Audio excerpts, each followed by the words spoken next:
स्वागत है आप सभी का डीडी न्यूज के इस विशेष सांकेतिक भाषा के बुलेटिन में। आपके साथ मैं हूं संध्या शर्मा और मेरे साथ है मेरे सहयोगी शरद मुदगल। आइए बुलेटिन की शुरुआत करते हैं हेडलाइंस के साथ।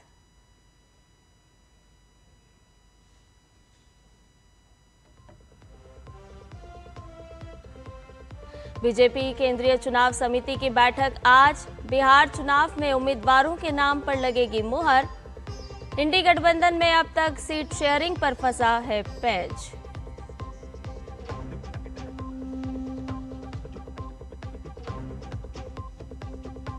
त्योहारों के मौसम में दिल्ली पुलिस ने तेज की पेट्रोलिंग।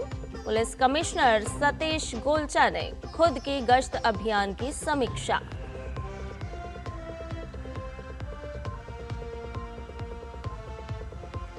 कनाडा की विदेश मंत्री अनीता आनंद आज से भारत दौरे पर।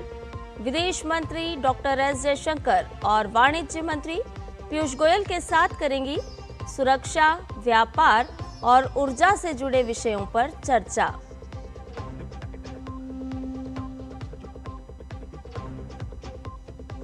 शटडाउन के बीच अगले सप्ताह तक अमेरिकी सैनिकों को दिया जाए वेतन। ट्रंप ने पेंटागन को दिए सभी उपलब्ध फंड का इस्तेमाल करने के निर्देश।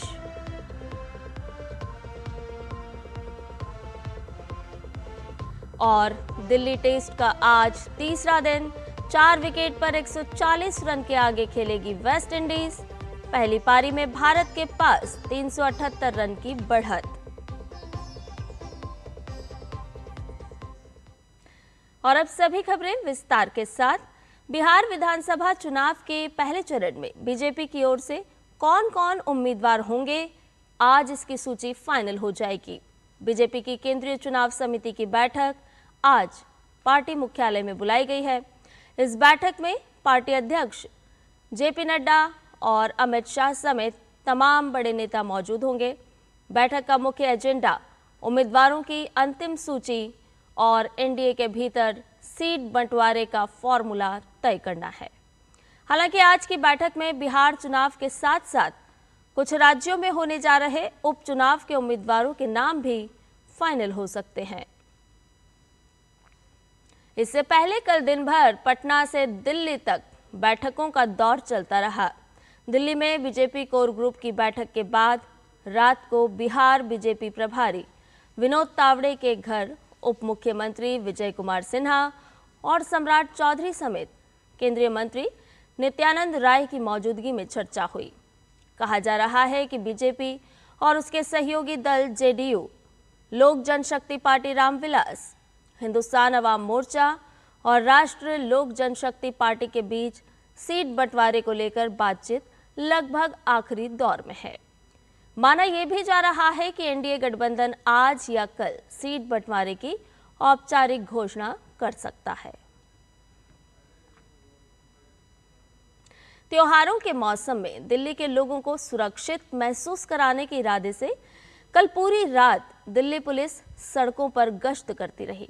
खुद पुलिस कमिश्नर सतीश गोलचा इस अभियान की समीक्षा करते हुए नजर आए। गश्त अभियान के तहत रात 12 बजे से सुबह 4 बजे तक वाहनों की जांच की गई। पुलिस अधिकारियों का कहना था कि सभी रैंक के पुलिस अधिकारी मैदान में मौजूद रहते हैं। वाहनों की जांच के अलावा दिल्ली पुलिस दिल्ली में कुख्यात अपराधियों के खिलाफ भी कार्रवाई करती है। पुलिस का मुख्य उद्देश्य दिल्ली वासियों में सुरक्षा की भावना पैदा करना है। भारत में नवनियुक्त अमेरिकी राजदूत सर्जियो गोर ने दिल्ली में प्रधानमंत्री नरेंद्र मोदी से मुलाकात की। इस मुलाकात को सर्जियो ने शानदार बताते हुए पीएम मोदी की जमकर तारीफ की। वहीं पीएम मोदी ने कहा कि भारत में अमेरिका के मनोनीत राजदूत सर्जियो गोर का स्वागत करते हुए मुझे खुशी हो रही है। मुझे विश्वास है कि उनका कार्यकाल भारत अमेरिका व्यापक वैश्विक रणनीतिक साझेदारी को और मजबूत करेगा। कनाडा की विदेश मंत्री अनीता आनंद आज से भारत की यात्रा पर रहेंगी। वो विदेश मंत्री डॉक्टर एस जयशंकर और वाणिज्य मंत्री पीयूष गोयल के साथ बैठक करेंगी, जिसमें परस्पर व्यापार, ऊर्जा और सुरक्षा से जुड़े विषयों पर चर्चा होगी। अनीता आनंद निवेश प्रोत्साहन और रोजगार सृजन के संबंध में मुंबई में उद्यमियों से भी मुलाकात करने वाली हैं।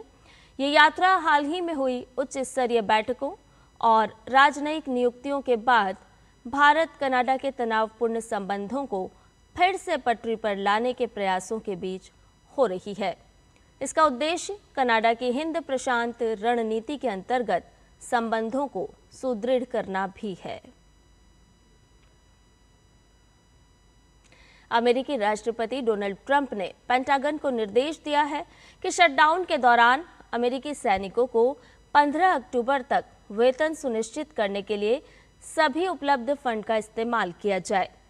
ट्रंप ने सोशल मीडिया पोस्ट में कहा, हमारे बहादुर सैनिक वो वेतन नहीं खोना चाहिए जो उन्हें अधिकारपूर्वक मिलना है। ट्रंप ने डेमोक्रेट्स को जिम्मेदार ठहराया और कहा कि उन्होंने अपने कमांडर इन चीफ के अधिकार का इस्तेमाल करते हुए रक्षा सचिव पिट हेग्सेथ को निर्देश दिया है कि वो सैनिकों का वेतन भुगतान सुनिश्चित करें। उन्होंने बताया कि इसके लिए फंड पहचान लिया गया है, लेकिन फंड के स्रोत का खुलासा नहीं किया। भारतीय तटरक्षक बल का अपतटीय गश्ती पोत सचेत अफ्रीका में अपनी चल रही विदेशी तैनाती के तहत शनिवार को मापुटो मोजाम्बिक के बंदरगाह पर पहुंचा। ये भारतीय तटरक्षक बल की परिचालन पहुंच और मित्र देशों के साथ समुद्री सहयोग को मजबूत करने की प्रतिबद्धता का प्रतीक है। भारत में मैप माई इंडिया द्वारा विकसित स्वदेशी नेविगेशन ऐप मैप प्लस तेजी से लोकप्रिय हो रहा है। यह ऐप गूगल मैप्स का स्वदेशी विकल्प माना जा रहा है और इसमें 3D व्यू, ट्रैफिक अपडेट, सड़क की सटीक जानकारी, AI आधारित नेविगेशन और सुरक्षा अलर्ट जैसे आधुनिक फीचर शामिल हैं। इसके उपयोगकर्ताओं को ऑफलाइन मैप्स और भारत के हर कोने की विस्तृत जानकारी भी प्रदान होगी। सूचना एवं प्रसारण मंत्री अश्विनी वैष्णव ने इस नेविगेशन ऐप की जानकारी से जुड़ा एक वीडियो अपने सोशल मीडिया हैंडल एक्स पर साझा किया और बताया कि ये कितना उपयोगी है। वेदांता दिल्ली हाफ मैराथन के 20वें संस्करण की शुरुआत हो चुकी है। दिल्ली के जवाहरलाल नेहरू स्टेडियम से शुरू हुई इस मैराथन में करीब 40,000 से ज्यादा धावक दौड़ के जोशीले अंदाज में दौड़ते हुए नजर आए। दिल्ली हाफ मैराथन में जहां अंतर्राष्ट्रीय स्तर के एथलीट हिस्सा ले रहे हैं, तो वहीं भारत के शीर्ष धावकों के साथ साथ आज जनता का भी उत्साह साफ तौर पर नजर आया।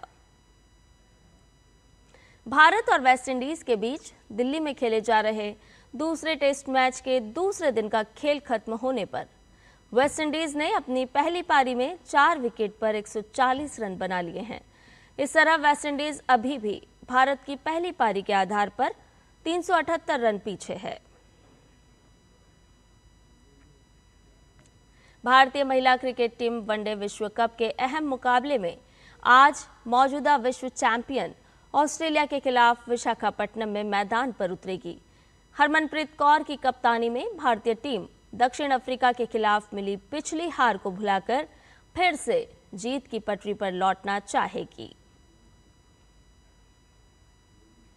और इसी खबर के साथ हमारे आज के इस विशेष सांकेतिक भाषा के बुलेटिन में फिलहाल के लिए इतना ही। मेरे और मेरे सहयोगी शरद मुदगल को दीजिए इजाजत। नमस्कार।